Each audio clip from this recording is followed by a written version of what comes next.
జ్వరాలతో పీడింపబడుతున్న బిడ్డలందరికీ దేవుడు స్వస్థత ఇవ్వాలని స్తోత్రాలు చెప్పండి. బిడ్డలే కాదు, అనేక మంది బిడ్డలు ఈ చిక్కురు గుంజా జ్వరంతో బాధపడుతూ ఉన్నారు. మొన్నటి వరకు సువార్తమ్మ దాదాపు 4 రోజులు. ఇప్పుడు ఆ సహోదరి, అలాగే కుట్టి జాయ్కి ఇప్పుడు సంపూర్ణ. అబ్బాయి కూడా చాలా బాధపడ్డాడు, మా మనవడు. ఇంకా ఇలాగా ఎంతోమంది రేపొద్దున ఊరుకోసం తెలియదు. ఎందుకంటే ఇది అంటువ్యాధి. కాబట్టి జాగ్రత్తగా ఆ దేవుడు మనల్ని కాచి కాపాడి మనల్ని దీవిస్తూ ఉన్నాడు. మా అందరికీ దేవుడు స్వస్థత ఇవ్వాలని చప్పట్లు కొడుతూ దేవుడు ప్రభా స్వస్థత ఇవ్వాలి, స్వస్థత ఇవ్వాలి దేవా. చిక్కుడు గుంజా జ్వరం చేత బాధపడుతున్న బిడ్డలందరికీ ఏమివ్వాలి?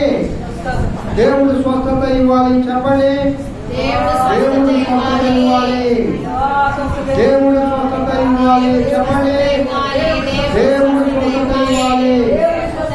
వాళ్ళకున్న కాళ్ళ నొప్పులు, వాళ్ళకున్న సమస్త విధములైన బలహీనతలను దేవుడు వెళ్ళగొట్టాలి. హల్లెలూయా. పిల్లరా, మనము క్రీస్తు జనన విధానం గురించి ధ్యానం చేసుకుంటూ ఉన్నాం కదా. వాటిని 10 భాగాలుగా తీసుకున్నాం. మొట్టమొదటిది క్రీస్తు జననం, యేసు క్రీస్తు పుట్టడం. రెండవది మరియ తల్లి, కన్యైన మరియ తల్లిగా మారడం. మూడవది గొల్లలు, నాలుగవది జ్ఞానులు, ఐదవది దూతలు, ఏడవది ఏరోలు, ఎనిమిదవది నక్షత్రం, తొమ్మిదవది బెత్లెహేము, 10వది పశువుల తొమ్మిది. ఈ 10 భాగాలను ఇంకా చాలా కొద్ది రోజులే ఉన్నాయి. మనం త్వరగా ముగించుకుందాం. ఈ వారం కాక వచ్చే వారం, అంతే కదా.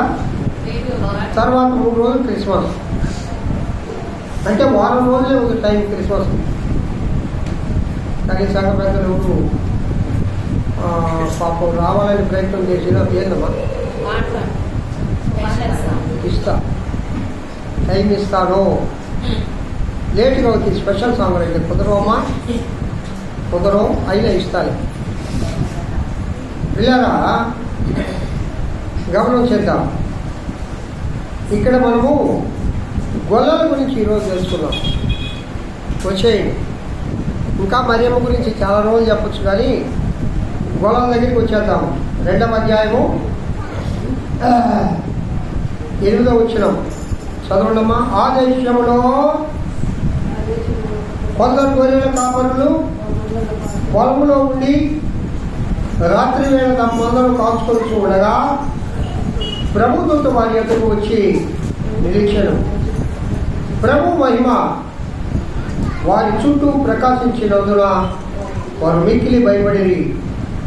అయితే ఆ దూత, భయపడుడి, ఇదిగో ప్రజలందరికీ కలగవు మహా సంతోషకరమైన శుభవర్తమానము, శుభవర్తమానం కాదు, సువర్తమానము నేను మీకు తెలియజేస్తున్నాను. దావీదు పట్టణమందు నేడు రక్షకుడు మీ కొరకు పుట్టి ఉన్నాడు, ఈయన ప్రభు అయిన క్రీస్తు. పిల్లరా,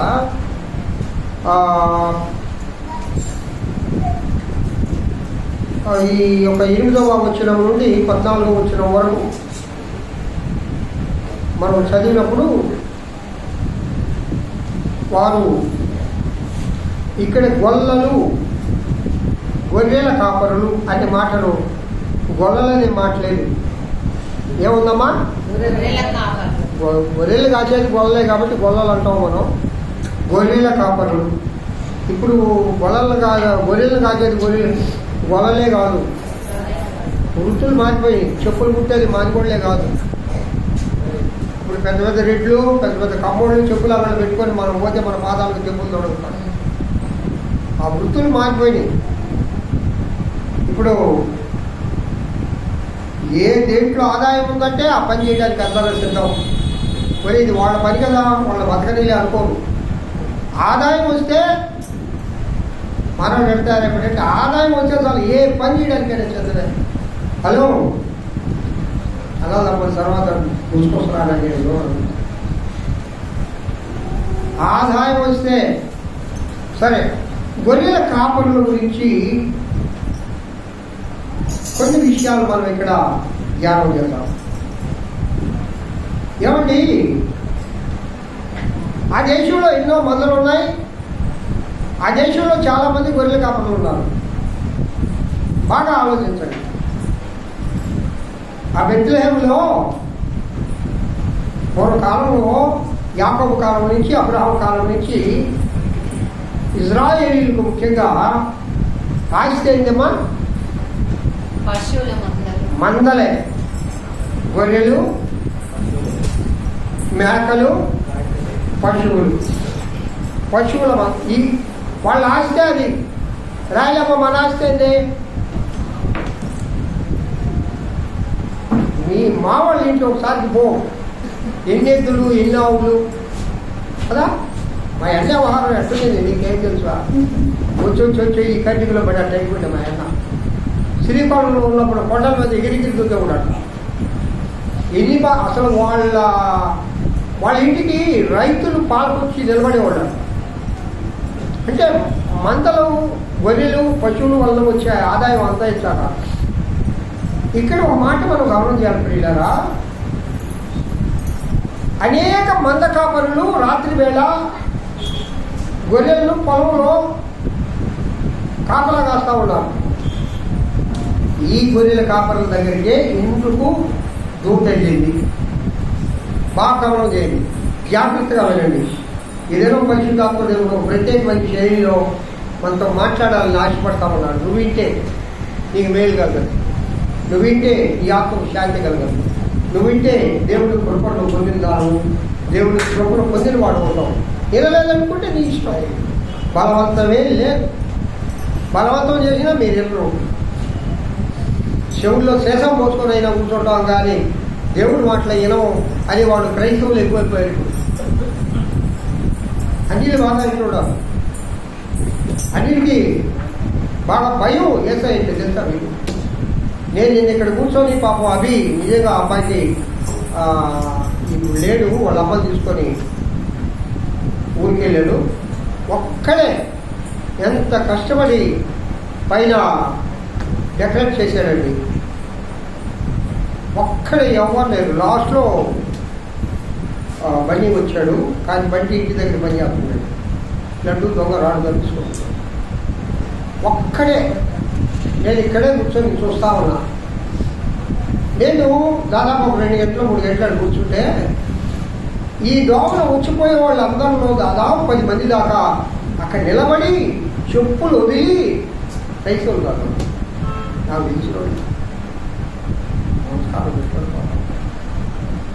అప్పుడు లైట్లు కూడా ఏమీ కాదు. అంటే వాళ్ళకి ఎంత భక్తి, ఎంత భయం. చెప్పులు వదిలి మనం షూ చేసుకొని బయట పులిపెట్టి వేసే కాలాలతో వచ్చేసాం. చెప్పులు వదిలి తిరిగి సంచి, బరువు సంచి కింద పెట్టి నమస్కారం చేసి కళ్ళు మూసుకొని అనుకోని క్రైస్తవులు కాదు. నేను ఎందుకు చెప్తున్నానంటే ఈ గొర్రెల కాపరు క్రైస్తవుగా ఏమా?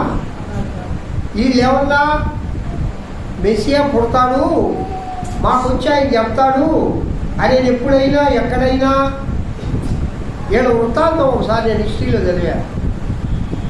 బాగానండి. గొర్రెల కాపరులో ప్రత్యేకత. ఆ మందను కాచే గొర్రెల కాపరులనే ఎందుకు దేవుడు ఎన్నుకున్నాడు? చాలా మంది గొర్రెల కాపరులు ఉన్నారు కదా, మందలు ఉన్నాయి బెత్లెహేం చుట్టూ. వాళ్ళ వృత్తే అది. కానీ గబ్రియల్ దూత ఆ గొర్రెల కాపరుల దగ్గరికే ఎందుకు పోయింది? ఆలోచించాలి మనం. దేవుడు మరియమ్మ దగ్గరికి వచ్చి గబ్రియల్ దూత ఏమంటది? దయాప్రాప్తురాలా అంటే దేవుని దయను పొందిన దానము, అందుకు నేను నీ దగ్గరికి వచ్చా. రెండోది ఏమంటది?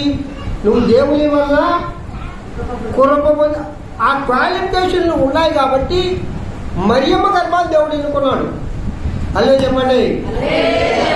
మరి ఈ గొర్రెల కాపరులను మొదటి సువార్తికుల వాళ్ళు ఏమా అక్షరం లేని వాళ్ళ చేత దేవుడు సువార్త చేయించాడు. చప్పట్లు కొడుతూ దేవుడు అయిపోతాడు. చాలా మంది అనుకుంటారు ఆయన పిహెచ్డి, ఆయన డాక్టరేటు, ఆయన ఎంత చదివాడు, అబ్బా ఏం చెప్తాడు వాక్యం. ఆ జ్ఞానంతో వాక్యం అపోస్తలుడైన పౌలు అంటాడు, జ్ఞానయుక్తమైన మాటలతోనూ తీయని మాటలతోనూ నేను నీ యొద్దకు రాలేను. జ్ఞానయుక్తంగా మీ చెవులు కింపుగా చాలాసేపు నేను కూడా మాట్లాడతా, నవ్విపిస్తా, పిట్టకథలు చెప్తా, గద్దించకుండా హాయిగా ఒక గంట సేపు ఎంజాయ్ చేస్తా. ఇలాంటి చర్చలు చాలా ఉన్నాయి ఈరోజు. అలాంటి పాస్టర్లకే రేట్ ఎక్కువ ఈరోజు. ఏ రేటమ్మా? జీతాలు వాళ్ళకే ఎక్కువ ఇచ్చేది. కఠినంగా మాట్లాడి క్రమ పద్ధతిలో సంఘాన్ని నడుపుతామంటే ఇలాంటి బాప్టిస్ట్ సంఘాలలో దైవజనులు ఉండరు. కానీ స్వతహాగా దేవుని సేవ చేసే హోసన్నా మినిస్ట్రీస్ కానీ, ఇంకా పెంతెకోస్తల్ మినిస్ట్రీస్ కానీ, ఇంకా మిగతా అందరూ కూడా వాళ్ళు కఠిన శిక్ష వేస్తారు విశ్వాసానికి. మీకు తెలుసో తెలీదో, కరిగిరిలో నేను చాలాసార్లు చెప్పా, మేము అక్కడ సువార్తరాజు బ్రదర్ అని సిలోన్ పెంతెకోస్తల్ మిషన్లో, ఆయన చూడడానికి చాలా వికారంగా ఉండేవాడు, ముఖం అంత బాగుండేది కాదు, కానీ తెల్లగా ఉండేవాడు, పొల్లి తెత్తుండేది. అయితే ఆయనకి దేవుడు ఎందుకు ఎన్నుకున్నాడు?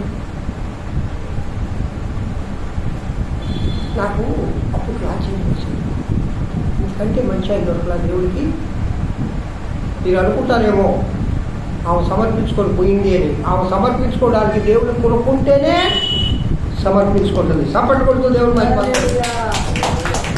దేవుని కృప లేనిదే మరియమ్మ కన్య అయిన మరియ దేవుడి తల్లిగా మారలేదు. పిల్లరా అక్కడికి పోయిన తర్వాత పెద్ద ఆయన ఉంటాడు, పాస్టర్ గారు, ఈయన బ్రదరు.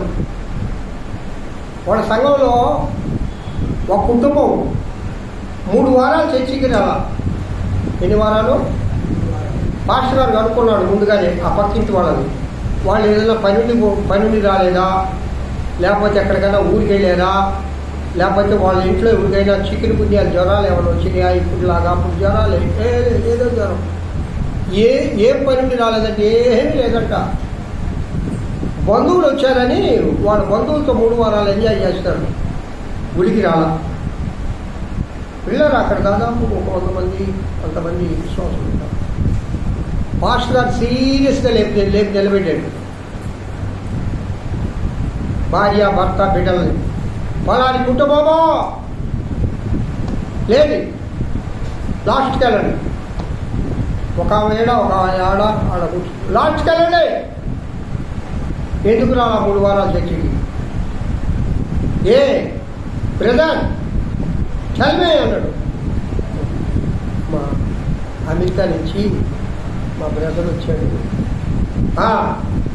అమెరికా నుంచి మీ బ్రదర్ వస్తే దేవుని ఆలయానికి రారా? వాళ్ళకి వేసే శిక్ష చెప్పమంటారా మీరా? 3 నెలలు మీ కుటుంబం ముందొచ్చి ఇక్కడ ఉండే బ్రదరు సిస్టర్స్ ఉంటారు ఆడ. మనం వెళ్ళలేక మొత్తం చేపల గేపులు వాళ్ళు వేసి చెప్పడం చేస్తారు.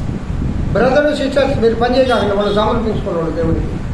వివాహం లేకుండా దేవుడికి సమర్పించుకోవాలి. 2 సిస్టర్స్ 2 బ్రదర్స్ ఎంతో ఉంటారు, నలుగురు ఉంటారు. వాళ్ళే చర్చినంతా క్లీన్ చేస్తారు. మీరేం చేయొద్దు, మీరు వచ్చి చర్చిని క్లీన్ చేసి ముందుగా అంతా ప్రిపేర్ చేసి ఆరాధన అయిపోయిన తర్వాత మళ్ళా చర్చిని అంతా సర్దుబాటు చేసి అప్పుడు వెళ్ళాలా. ఎన్ని నెలలు? ఒకసారి కానీ మీ చేతులు ఆయన ఎలా అయ్యా క్షమించండి, నేను అట్లే చేస్తాను, 3 నెలలు చేశారమ్మా. అది సమర్పణ, అది సమర్పణ, అది క్రమశిక్షణ. ఆ భయం ఉంటే ఆదివారమే నాకు మళ్ళీ విచిత్రంగా ఉంటుంది. అదేంతో కానీ ఆదివారమే ఊరికి వెళ్తారు. ఏమ్మా అవునా కదా, సెలవు అంటారు రోజు వదిలేమా, ఆదివారమే దొరకద్దు ఎక్కడికైనా పోవడానికి. ఏదో రోజు పోరాదా అమ్మా, డబ్బులు పోవా మళ్ళా ఆయన ఒప్పుకోడుగా. అయితే ఏసై ఒప్పుకుంటాడుగా, ఎందుకంటే ఏసై ప్రేమమైంది కదా, ఎగ్గొట్టినా పర్వాలేదు. అట్లాంటి దేవజనుడు అట్లాంటి సంఘానికి పోతే మనం క్రమంగా వస్తాం. అలా రావాలండి. దేవుని చర్చి అంటే, దేవుని ఆలయం అంటే నిర్లక్ష్యం ఉంటే నువ్వు దేవుడు నీ నిర్లక్ష్యం చేస్తాడు, నీ కుటుంబం కూడా నిర్లక్ష్యంగా ఉంటుంది. నువ్వు అనుకుంటున్నావేమో మళ్ళీ బాగుండాలి లేదని. సమయం వస్తుంది, దేవుని చేతిలో మనం ఉన్నాం. దేవుని కృప నిరంతరం మన పైన ఉండాలి. పిల్లలా ఈ భయంకరమైన దినాల్లో ఏ దినం ఏం జరుగుతుందో తెలియదు, రేపటి దినం ఏం జరుగుతుందో తెలియదు, నీ కుటుంబంలో ఏ విపత్తు రాబోతుందో నీకు తెలియదు. ఇంతవరకు రాలేదే, దేవుడు కాపాడాడు. నీ బలము, నీ శక్తి, నీ ధనము, నీ తెలివి కాదు నువ్వు అనుకుంటున్నావేమో. ఇంతవరకు దేవుడు నిన్ను, నీ కుటుంబాన్ని, నీ బిడ్డలను క్షేమంగా కాపాడింది. అప్పుడే స్తోత్రాలు చెప్పండి, అల్లు చెప్పండి, చెప్పండి, ఉంటూ దేవుని భయపడండి. ఈ గొర్రెల కాపర్లనే ఈ మంద దగ్గరికే గబ్రియల్ దూత ఎందుకు పంపబడింది? గబ్రియల్ దూత రాలా, దేవుని చేత పంపబడింది. చెప్పాలి. ఈ ఇళ్లలో కొన్ని క్వాలిటీస్ ఉన్నాయండి. గొర్రెల కాపర్లు అందరూ ఒకేలాగా ఉండరు. కొంచెం బాగా చదువుకున్న వాళ్ళు కూడా గొర్రెలు కాసుకొని, మందలు కాసుకొని డబ్బులు సంపాదించాలని అనేవాళ్ళు కూడా చాలామంది ఉన్నారు. మరి ఈ గొర్రెల కాపర్ల దగ్గరికే దేవుడు ఎందుకు వచ్చాడంటే, మొట్టమొదటిది వాళ్ళలో ఉన్న సులక్షణం ఏంటంటే సలక్షణము, సులక్షణము. సులక్షణం అంటే ఏదో అర్థమా? సు అంటే మంచి, సు అంటే మంచి లక్షణం, మంచి లక్షణం కలిగిన వాడు. ఏ మంచి లక్షణాలు? ఒక 5-6 లక్షణాలు ఏళ్ళలో ఉన్నాయండి. అందుకు దేవుడు గబ్రియల్ దూతను వాళ్ళ దగ్గరికి పంపించి మొదటి సువార్థికులుగా వాళ్ళని ఎన్నుకున్నాడు. తప్పట్లు కొట్టాడు దేవుడు. ఒక విషయం లేదే దేవుడు నిన్ను ఎన్నుకోడు. నాకు ఈ అర్హత దేవుడు ఇచ్చాడంటే ఆయన కృపలో నా ఎడల దయ ఉంది కాబట్టి నాకు ఈ స్థితి దేవుడు ఇచ్చాడు. ఇంత గొప్ప దైవ వర్తమానం అందించేదంటే ఇది చిన్న పని కాదు. అయితే కరెక్ట్గా చేయాలి, కరెక్ట్గా చెప్పాలా, కరెక్ట్గా మందలు నడిపించాలా. పిల్లగా ఇక్కడ మనం గమనం చేసినప్పుడు మొదటి సులక్షణం ఏంటంటే వాళ్ళు నమ్ముకున్న పనిని నమ్మకంగా చేస్తారు. చప్పట్లు కొడుతుంది దేవుడు. వాళ్ళు నమ్మకస్తులు. ఏమా చాలామంది ఎందుకయ్యా నమ్మకస్తులు అంటావేమో. చాలామంది గొర్రెలు కాపాడు, గొర్రెలు కాస్తా ఉంటాడు. తోడేలు వస్తుంది, తోడేలు వస్తే తరిమేస్తారు, వెళ్ళిపోతాయి. ఎలుగు పట్టి వస్తుంది, ఏమవుతాడు? ఒరే నాయన, ఒక గొర్రె పిల్లని ఎత్తుకోబోతే పోయింది, నా ప్రాణం పోద్దని వాడు చెట్టు చాటుకి వెళ్ళిపోతాడు. ఓ అని కూడా అరవడు, అరిస్తే నా మీద పెట్టాడు, చంపేస్తుంది. తన ప్రాణం కాపాడడం కోసమో ఒక గొర్రె ప్రాణం తీసేస్తాడు ఆ కాపరి. దావిద ఏం చేశాడమ్మా? దావిద ఏం చేశాడా? ఆ నోట్లో గొర్రె పిల్లలు పెట్టుకొని ఉంటే నోరు చీల్చి పడేసి ఆ గొర్రె పిల్లలు క్షేమంగా బయటికి చేశాడు. చప్పట్లు కొట్టండి. అది కాపురత్వం అంటే. దావీదు కూడా చిన్నగా దేవుడు ఎన్నుకోలే. నమ్మకత్వము కలిగిన గొర్రెల కాపాడుకోవాలి.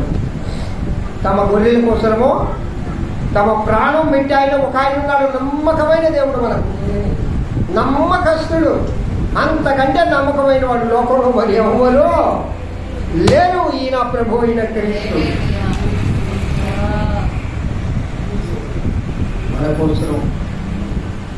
మన కోసం మనల్ని రక్షించడానికి కోసం ఎవరి నుండి?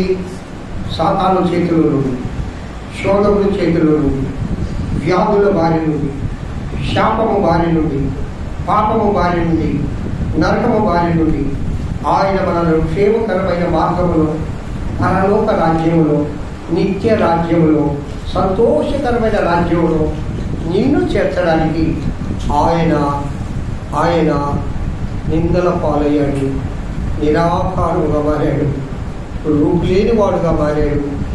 10,000లో అతి సుందరుడైన నా ప్రియుడు చూడడానికి ఆయనలో స్వరూపమే లేదు, సొగసు కూడా లేకుండా ఆయన గొర్రెల కాపరంటే. స్తోత్రం చెప్పండి, చప్పట్లు కొట్టండి. మరి ఇంతకంటే నమ్మకమైన గొర్రెల కాపరి ఎవరున్నారయ్యా? ఇక్కడ వాళ్ళు ఉన్నారండి. దేవుడు పంపాడు గబ్రియల్, ఎక్కడికి వెళ్ళి ఊరితో చెప్పాలయ్యా గొర్రెల కాపరి? ఒక మంద ఉంది, ఒక మందలు కాసే కాపర్లు ఉన్నారు, నమ్మకస్తులు వాళ్ళు. వాళ్ళ దగ్గరికి వెళ్ళు. అయ్యా ఆ పక్కన దగ్గరికి ఆడేయడం లేదు. ఈ వార్త పోవాలంటే వాళ్ళకు కొన్ని అర్హతలు ఉండాలి కదా, వాళ్ళకు కొన్ని క్వాలిఫికేషన్ ఉండాలి కదా. యేసయ్యను మొదటగా చూసినాడు రమ్మా పదమ్మా రాయలమ్మ, నువ్వు చెప్పు, నువ్వు మళ్ళీ చెప్తావు. యేసయ్యను మొదటగా చూసినాడు మరేమో చూస్తుంది తల్లి. మొట్టమొదటి ఊరు చూశారు తల్లి, తర్వాత యేసయ్య. సరే వాళ్ళంటే గృహస్థులు, కానీ బయట వ్యక్తుల్లో మొదటగా యేసయ్యను దర్శించుకున్న వాళ్ళు ఎవరు? గొల్లలు. హల్లెలూయా చెప్పండి. దేవుణ్ణి ఆరాధించిన వాళ్ళు ఎవరు? మొదటగా దేవుణ్ణి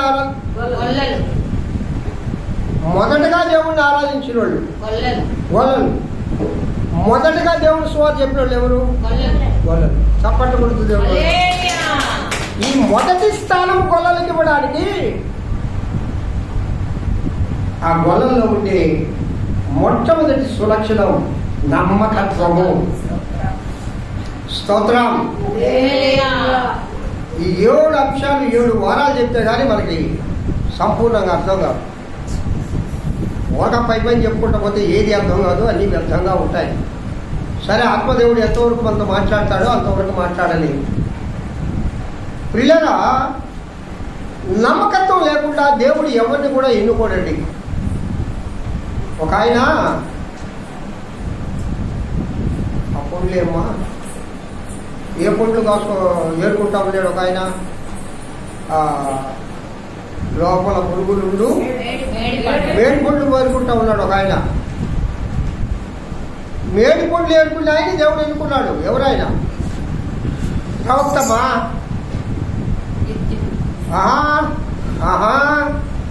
పోటీ ఏమేలు, ఆమోసు, ఓబద్య, యోనా, మీకా, జకర్యా.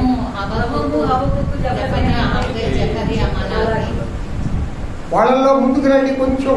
ఇందాక స్టార్ట్ చేసాం కదా, నెహమ్యా, ఏమేలు, ఆమోసు. ఎవరి దేవుడు ఎన్నుకున్నాడు. దేవుడు ఎన్నుకున్నాడు అంటే ఒక ప్రత్యేకత ఉంటుంది. ఇంకొక సంగతి చెప్పరా, ఎలీషా దేవుడు ఎందుకు ఎన్నుకున్నాడు? ఏలియా దుప్పటేసింది.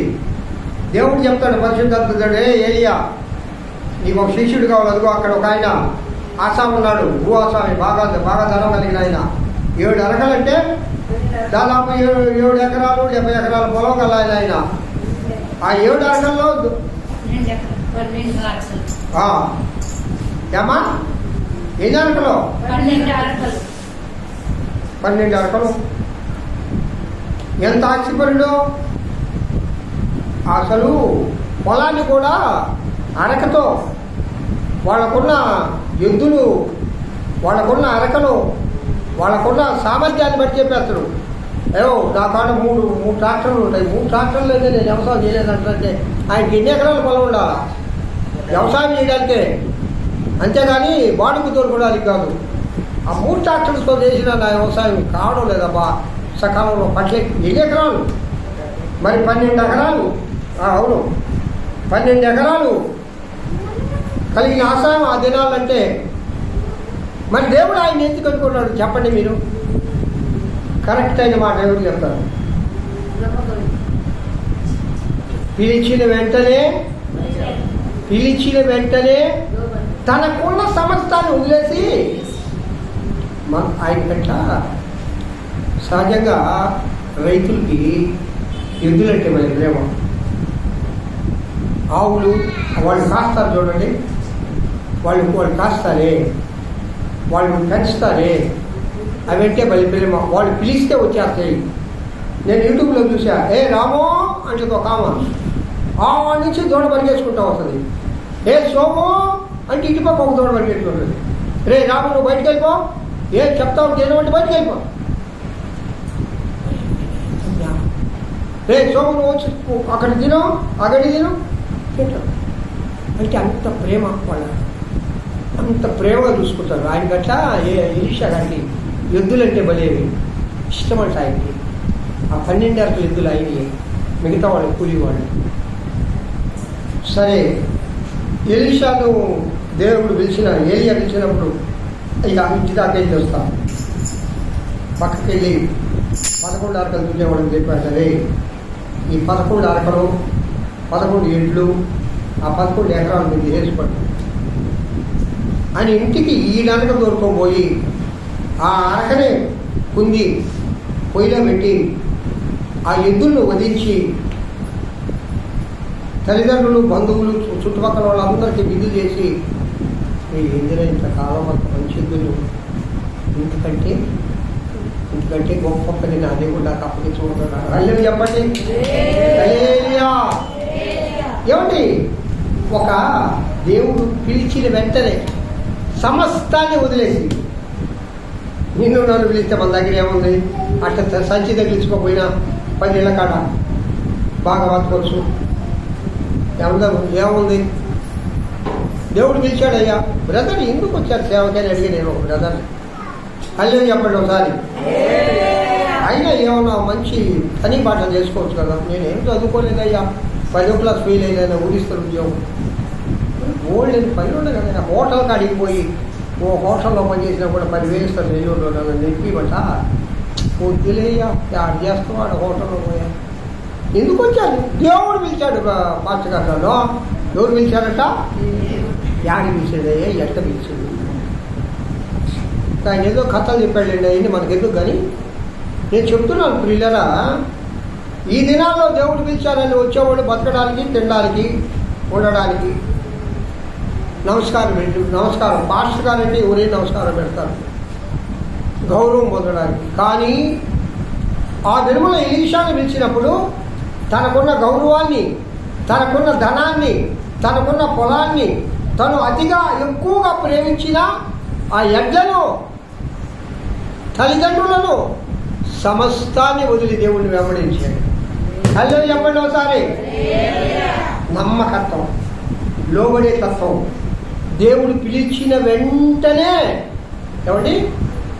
దేవుడు పిలిచిన వెంటనే వెంబడించాడు ఏలియాను. మరి ఇక్కడ మనము ఒక విషయం గమనం చేస్తే ప్రియులరా, నమ్మకం ఉంది ఈ గొర్రెల కాపరులకు. ఏమి నమ్మకం అంటే తమ గొర్రెలను బహు జాగ్రత్తగా చూసుకునేవాడట, చూసుకునేవాడు. రెండవది శ్రమజీవులు.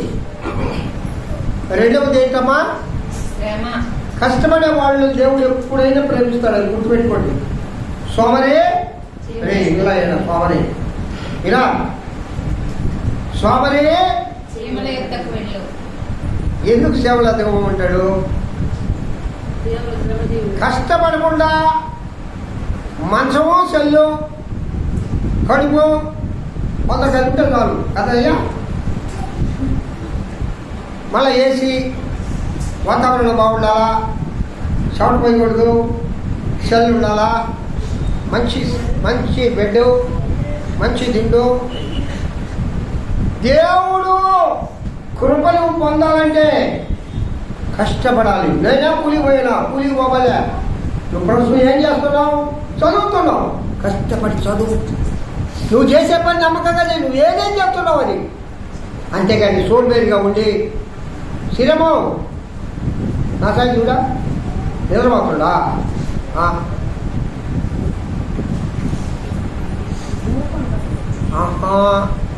నేను చెప్పాను చూడు సోమరి అని. మా శ్రమ సోమరి కాదు కానీ భలే కష్టపడి ఈరోజు మనం గుడ్డు తెస్తున్నామంటే ఆమె చేసింది. ఆలయం కూడా లేదు, దేవకమ్మ లేదమ్మ కొంత సహాయం చేసింది. కానీ ఒకటి ప్రియులరా, దేవుడు ఎవరిని మెచ్చుతాడంటే కష్టపడే వాళ్ళని మెచ్చుతాడు. ఎప్పుడు నేనే చేయాలి కష్టమా? అవును, దేవుడు అందుకు నేను ఎన్నుకున్నాడు. నువ్వే చెయ్యి.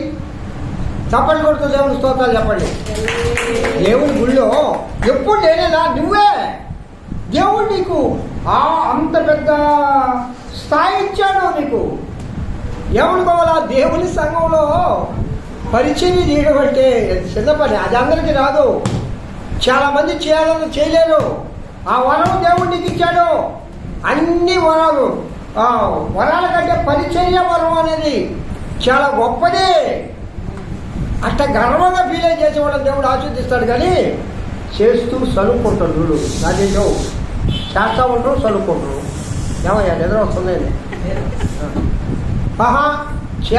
నేనేం చేసేది, మా ఓడేం చేసేది, మేమేనా? ఆ మాట అనగాకుండా దయచేసి ఆ మాట అనొద్దండి. చేసిన ఫలితం అంతా పోతుంది. మమ్మల్ని దేవుడు ఎన్నుకున్నాడు. నాకు దేవుడు ఈ స్థానం ఇచ్చాడు. ఆయన చర్చిలో, ఆయన దేవాలయంలో ఇదిగో ఈ పని చేయడానికి దేవుడు నన్ను ఎన్నుకున్నాడు. కాబట్టి నేను గర్వపడుతూ చేస్తున్నాను. అలా హల్లెలూయా చెప్పండి. హల్లెలూయా. శ్రమజీవులను దేవుడు ప్రేమిస్తాడు. గుర్తుపెట్టుకోండి. నీకు దేవుడు ఏ పని ఇచ్చాడో, ఏ డ్యూటీ విషయం కూడా అంతే. నీ డ్యూటీ నువ్వు క్రమంగా చేయాలని. ఒకరు ఏదైతే చూపేటట్టు మనం డ్యూటీ చేయకూడదు. ఒకరు ప్రశ్నించేటట్టు మనం డ్యూటీ చేయకూడదు. మన పని మనం. అప్పుడు దేవుడు కూడా వేస్తాడు. వీళ్ళట రెండవ సుగుణం ఏంటి? వీళ్ళలో ఉండేది శ్రమజీవులు, కష్టపడేవాళ్ళు. మూడో సంగతి, ఇంపార్టెంట్ సంగతి చెప్పనా పిల్లగా, వీరు 12 గోత్రాలు ఉన్నాయి చూడు. 12 గోత్రాలు. ఈ 12 గోత్రాల్లో యూదా గోత్రానికి చెందిన ఆ వంశానికి చెందిన వాళ్ళండి పొలం. స్తోత్రం చెప్పండి. హల్లెలూయా. యూదా గోత్రం సింహము. ఎవరండి యూదా గోత్రం అంటే జ్ఞాపకం వచ్చేది? దావీదు గారు. యూదా తర్వాత ప్రసిద్ధి చెందిన వారు దావీదే కదమ్మా. నేను అన్నమాట యూదా గోత్రం సింహం అనగానే యేసయ్యే, అది కరెక్టే. కానీ యూదా గోత్రం అనగానే జ్ఞాపకం వచ్చాయని ఎవరు? దావీదు. మీకు సంగతి తెలుసా? ఒక్క గోత్రం ఒకవైపు, ఇజ్రాయేల్ 12 గోత్రాలు విడిపోతారు తెలుసా? యూదా గోత్రం ఒక్కటి ఒకవైపు, 11 గోత్రాలు ఒకవైపు. మరి 11 గోత్రాల వాళ్ళు యూదా గోత్రికులకు భయపడేవాళ్ళు. కారణం ఏంటో చెప్పండి. ఏమా రాయలమో ఆ ఒక్కింటోడే వాళ్ళంటే ఊరంతా భయమైనట్టు. ఊళ్ళో ఉన్న ఇళ్ళని ఒకటైతే ఒక్కింటోడు ఉంటాడు. పౌరుషంగా బతుకుతుంటారు వాళ్ళు. ఎవరికి తలవసరం, వాళ్ళ పని వాళ్ళు చేసుకుంటారు. వాళ్ళు కలిగింది వాళ్ళు సంపాదించుకుంటారు. ఎవరికి అన్యాయం చేయరు. యూదా గోత్రము అంత స్థానాన్ని పొందడానికి కారణం చెప్పండి. చెప్పమ్మా, చూస్తున్నామా? ఎందుకు దేవుడు ఒక్క గోత్రమైనా 11 గోత్రాలు వాళ్ళు ఒక తట్టున్న ఈ ఒక్క గోత్రం వాళ్ళే దేవుడు ఎందుకు?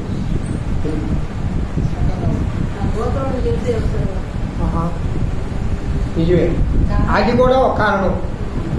అది కూడా ఒక కారణం. అసలు యేసయ్య రావడానికి కూడా, యేసయ్య అసలు ఆ గోత్రంలో పుట్టడానికి కూడా ఒక కారణం ఉందమ్మా.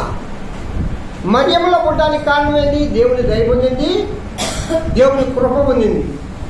కాబట్టి మరియమ్మ గర్భాన్ని దేవుడు ఎన్నుకున్నాడు. యూదా గోత్రంలో దేవుడు పుట్టడానికి కారణం ఏందో చెప్పమంటారా? యూదా అంటే అర్థం చెప్పండి. స్తుతించుడా. చెప్పండమ్మా. మర్చిపోతారు, ఎన్నిసార్లు చెప్పుకున్నామా.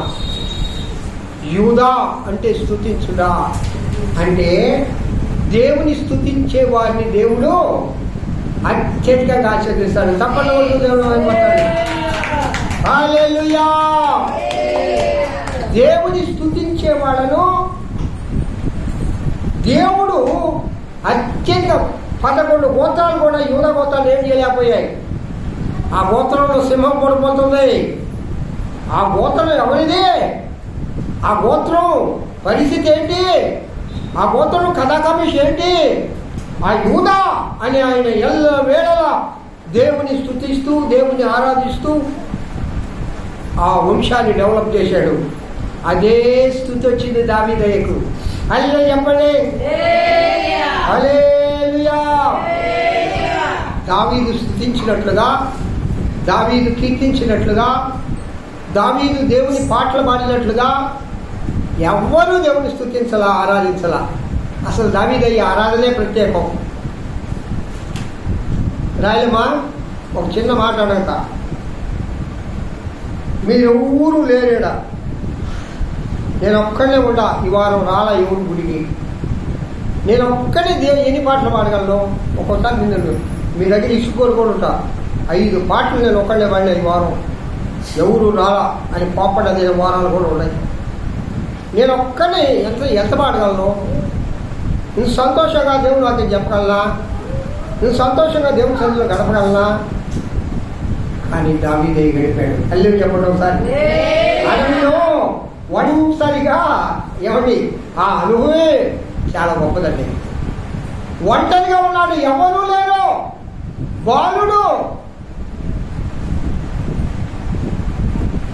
అయినా కూడా దేవునిలో ఆనందించే అనుభవం ఆయనకు ఉంది, దేవుని స్తుతించే అనుభవం ఆయనకు ఉంది. యూదా గోత్రము సింహం కాబట్టే దేవుడు ఆ గోత్రాన్ని ఎంచుకున్నాడు. హల్లెలూయా. కాబట్టి పిల్లల ఎందుకు చెప్పారంటే శ్రమ పడే వాళ్ళని దేవుడు ఆశీర్వదిస్తాడు. మూడవది, యూదా గోత్రానికి చెందిన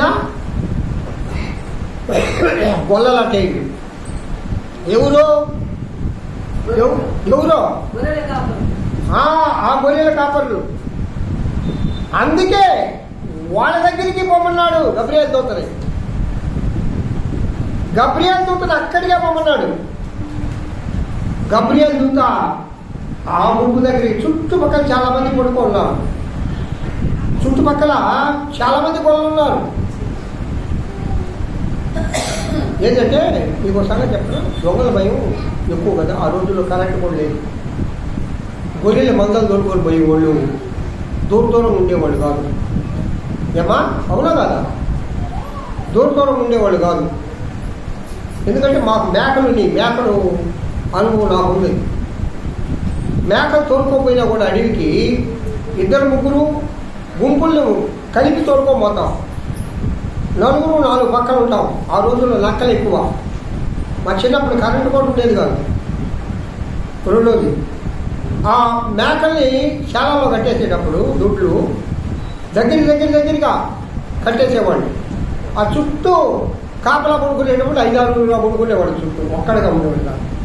అలాగా ఈ గొర్రెల కాపర్ల మంద దగ్గర కూడా చుట్టూ అందరూ ఉన్నారు, గొల్లలు చాలామంది ఉన్నారు. వీరి దగ్గరికి ప్రభువుతో ఎందుకు పోయిందంటే, మొదటి లక్షణం చెప్పండి,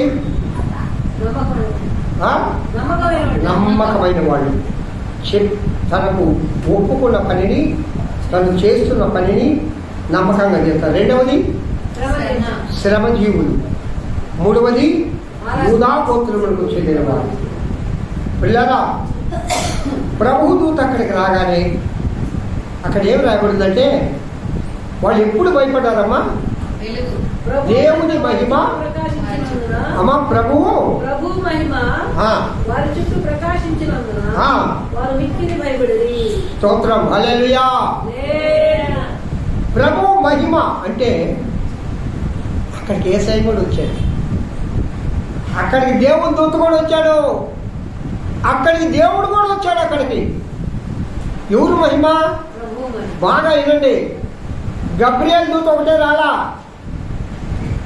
అక్కడ బిడ్డగా ఉన్నా, సంటి బాలుడుగా ఉన్నా మరియమ్మ పొత్తిళ్లలో పండుకొని ఉన్నా ఆ బాలయేసు ఎవరిని కోరి ఎవరిని ప్రేమించి ఇక్కడికి వచ్చాడు. ప్రభువు అంటే యేసయ్యనే అంటారు, పరిపాలించేవాడు. రాబోవు అంటే యెహోవా దేవుడు కూడా. నేతృత్వము ఎప్పుడు ఒకటే గుర్తుపెట్టుకోండి, యేసు అన్నా పరిశుద్ధాత్మ అన్నా యెహోవా అన్నా ఒక్కటే. అక్కడికి దేవుడు వచ్చాడు. ప్రభు మహిమ, గబ్రియల్ దూత మహిమ అని రాయను అక్కడ. బాగా వినాలి దేవుడి వాక్యం, మనం బాగా అవగాహన చేసుకోవాలి. అప్పుడు గొల్లల దగ్గరికి దేవుని దూత వచ్చినప్పుడు వాళ్ళు భయపడలా. దేవుని దూతను చూస్తున్నారు. ఎప్పుడైతే ప్రభు మహిమ వారిపైన ప్రకాశించిందో వారు భయపడ్డారు. కారణం చెప్పండి, కారణం చెప్పండి. ఆ మహిమను చూడడానికి ఎవరల్లో అవుతామా?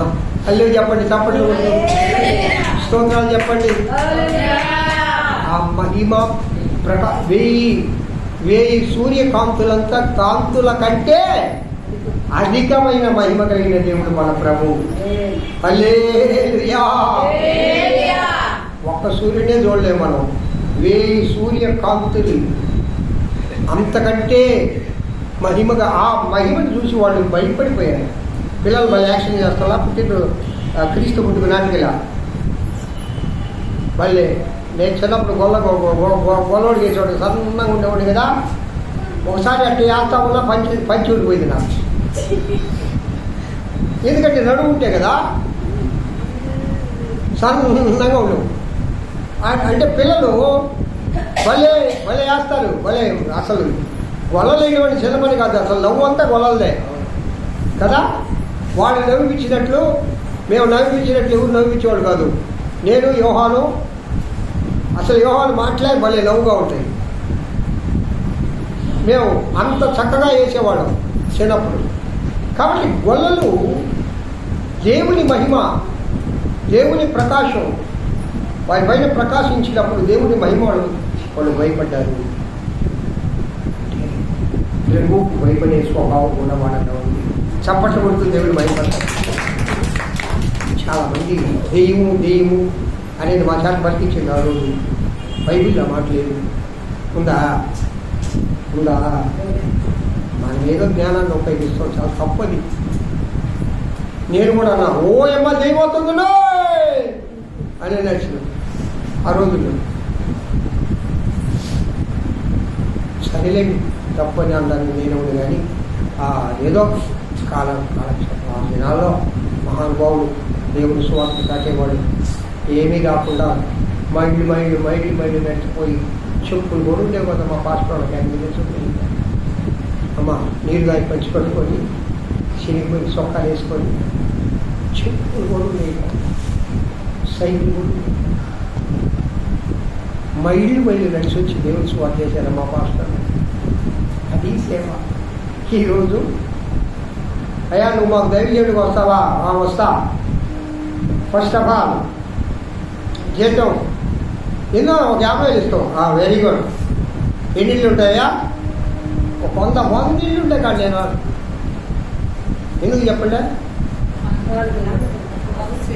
200 ఇళ్ళు ఉంటే బరువులే పోయినప్పుడు ఉద్యోగం తగ్గిపోతుంది. తడిగిపోతే చాలామంది నన్ను అంటుంటారు విజిటింగ్ రావాలి. నేను ఎందుకు రావాలో మీకు ధైర్యంగా ఇప్పుడు చెప్తానేనండి. నెలలా కూడా కారణం ఏంటంటే నేను వస్తే కానుకలు ఇవ్వడం కూడా మన వాళ్ళు ప్రారంభించారు. రాయలమ్మ కూడా ఇస్తుంది, అందరూ ఇస్తారు. నాకెందుకో తీసుకోవడం ఇష్టంలే. కానుకలు ఇవ్వనంటే రేపు నెల నుంచి ప్రతి నెల వస్తా మీ ఇంటికి. మీరు కానుకలు ఏమి ఇవ్వద్దు, కానుకలు ఏమి ఇవ్వద్దు.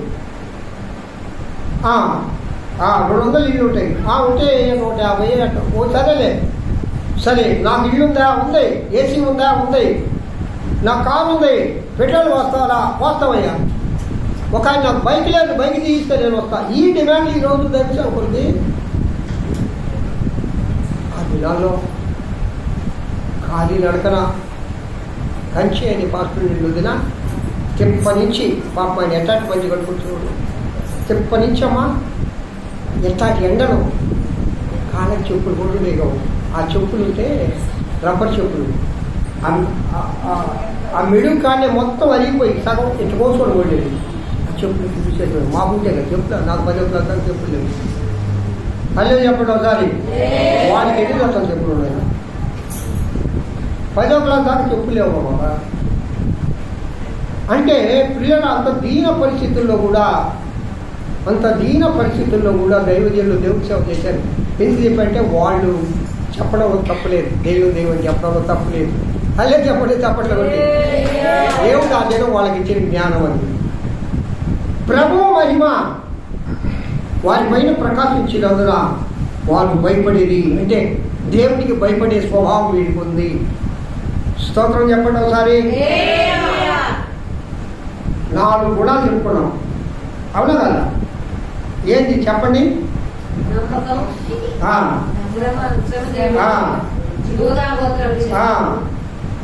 భయపడే మనస్తత్వం. దేవుడు మహిమ నా మీద పడితే నేను భయపడినా. రోజు నీతో దేవుడు మాట్లాడుతున్నాడు. రోజు దేవుడు నీ వైపు చూసి నీ హృదయంతో నీతో రోజు మాట్లాడే నువ్వు భయపడవులే. నువ్వు అంటావేమో నేను భయపడినా దేవుడిలో కనపడితే. రోజు నీకు మాట్లాడాలే, నిన్ను హెచ్చరించడం వల్లే, నిన్ను తట్టడం వల్లే, నిన్ను మేల్కొల్పడంలే, నీ ప్రత్యేకించి నిన్నే యేసయ్య ఎన్నిసార్లు వాక్యం ద్వారా, వివిధ భక్తులైన వాక్యం ద్వారా నువ్వు బైబిల్ చదివేటప్పుడు, నువ్వు ప్రార్థించేటప్పుడు నీ మనసు నీతో మాట్లాడాలే. నీ మనసు నువ్వు దేవుడు రేపడంలే. నాలో మంట పుట్టేను అంటారు. కొన్నిసార్లు మనలో మంట పుట్టిస్తాడు దేవుడు. అయినా మనం దేవుడికి భయపడకుండా ఉన్నాం. అయ్యో చెప్పండి ఒకసారి. భయపడే మనస్తత్వం ఉండాలి. కాబట్టి పిల్లరా, లెక్క చదివే వాళ్ళు కూడా వచ్చారు కాబట్టి నేను ముగించేస్తాను. వచ్చే వారం చెప్పుకుందాం. వచ్చే వారం అంటే ఎప్పుడు? బుధవారం. అమ్మా, బుధవారం రోజు బైబిల్ స్టడీలో దీన్ని కొనసాగించుకుందాం. రాని వాళ్ళు యూట్యూబ్లో పెడుతున్నాను, వినండి. దేవుడు ఈ వాక్యము దీవించి ఆశీర్వదించుగాక. ముగిస్తూ వెళ్ళేటప్పుడు 3 మాటలు. గొల్లలకుండే శూడాలు మనకుంటే దేవుడు అంటాడు, గబ్రియేలు అదుగో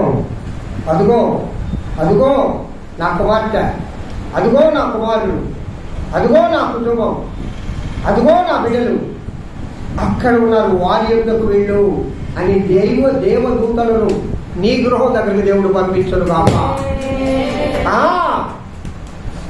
గొల్లలకున్న గుణాలు మనలో ఉంటే దేవుని యందు నమ్మకత్వంగా దేవుడు అప్పగించిన పనిని కష్టం అనుకోకుండా, నష్టం అనుకోకుండా, నేనే చేయాలా అనే మాట రాకుండా మనం అందరం అబ్రహాము సంతానం. ఇప్పుడు ఎవరు సంతానం? ఎలాంటి గోత్రంలో పుట్టాం మనం? అబ్రహాము వంశావళి. మనం 12 గోత్రాలు మనలోనే ఉన్నాయి. అదే చెప్పండి ఒకసారి.